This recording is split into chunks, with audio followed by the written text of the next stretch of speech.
Assalamualaikum warahmatullahi wabarakatuh. Hamdan wa syukrulillah, salatan wa salaman ala rasulillah, amma ba'd. Kepada yang terhormat Bapak Ibu Dewan Juri, Bapak Ibu Pembimbing, dan teman-temanku sekalian yang ikut berpartisipasi dalam acara ini. Semoga kita semua selalu dirahmati oleh Allah Subhanahu wa Ta'ala dan selalu dalam perlindungannya. Amin ya robbal alamin. Terima kasih juga untuk Fakultas Syariah dan Hukum UIN Wali Songo Semarang Gasto Asia. Semoga selalu maju untuk kedepannya. Amin ya robbal alamin. Sebelumnya mari kita mengucapkan hamdalah bersama-sama. Alhamdulillahirabbil alamin atas rasa syukur kita kepada Allah Subhanahu wa Ta'ala yang telah mengisi iman di hati kita.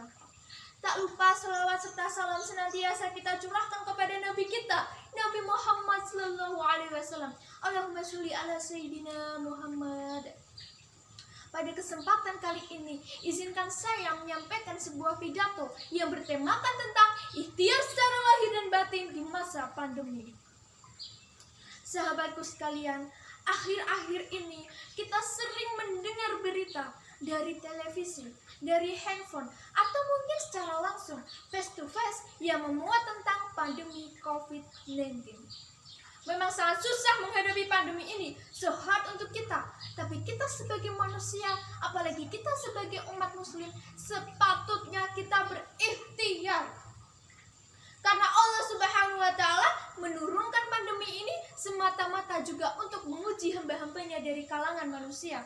Sebagaimana Allah menguji Rasulullah Sallallahu Alaihi Wasallam pada zamannya dengan diturunkannya wabah, tapi pada saat itu orang menyebutnya ta'un. Dan pada saat itu Rasulullah juga berikhtiar. Seperti dalam hadis sahih riwayat Bukhari dan Muslim, Rasulullah Sallallahu Alaihi Wasallam bersabda, ta'unu ayatul rajasi batallahu azza wa jalla bihin nasan min ibadihi fa idza sami'tum bihi fala tadkhulu alaihi wa idza waqa'a bi'ardin wa antum biha fala tafiru minhu. Ta'un adalah suatu peringatan dari Allah Subhanahu wa Ta'ala untuk menguji hamba-hambanya dari kalangan manusia. Maka apabila kamu mendengar penyakit itu berjangkit di suatu negeri, janganlah kamu masuk ke negeri itu. Dan apabila wabah itu berjangkit di negeri tempat kita berada, jangan pula kita lari daripadanya. Jadi Rasulullah dulu juga pernah merasakan rasanya stay at home. Maka dari itu marilah kita mencontoh ikhtiar Rasulullah ini dan kita terapkan pada kehidupan sehari-hari kita saat masih pandemi. Itulah contoh ikhtiar secara lahir.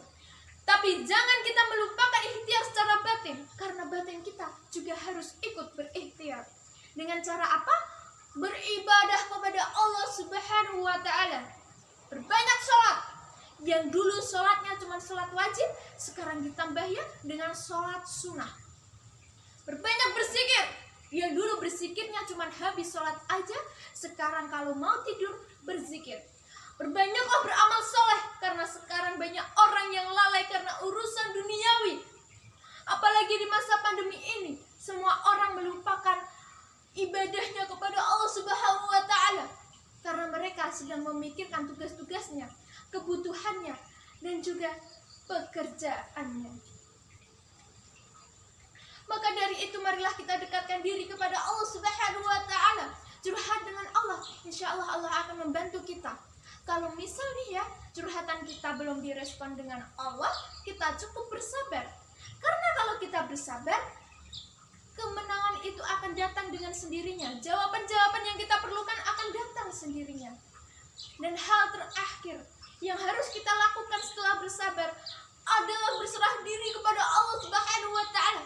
Karena kita hanya seorang hamba. Sebagaimana Allah berfirman dalam surat Al-Fatihah ayat 5. Bismillahirrahmanirrahim.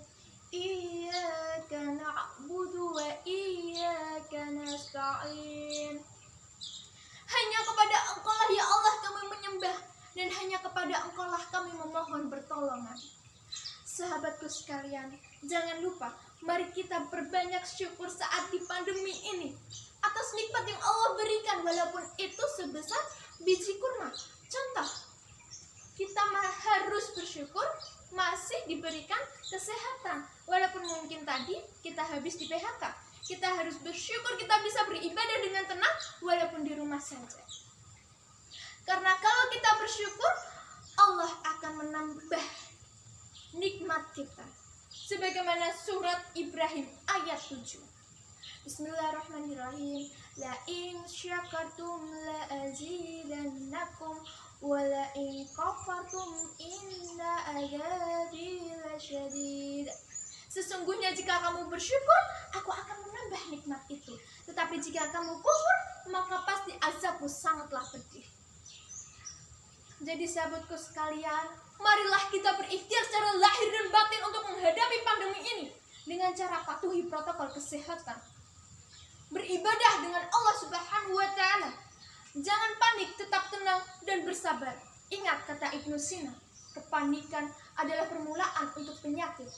Ketenangan adalah separuh dari obat, dan kesabaran adalah permulaan dari kesembuhan.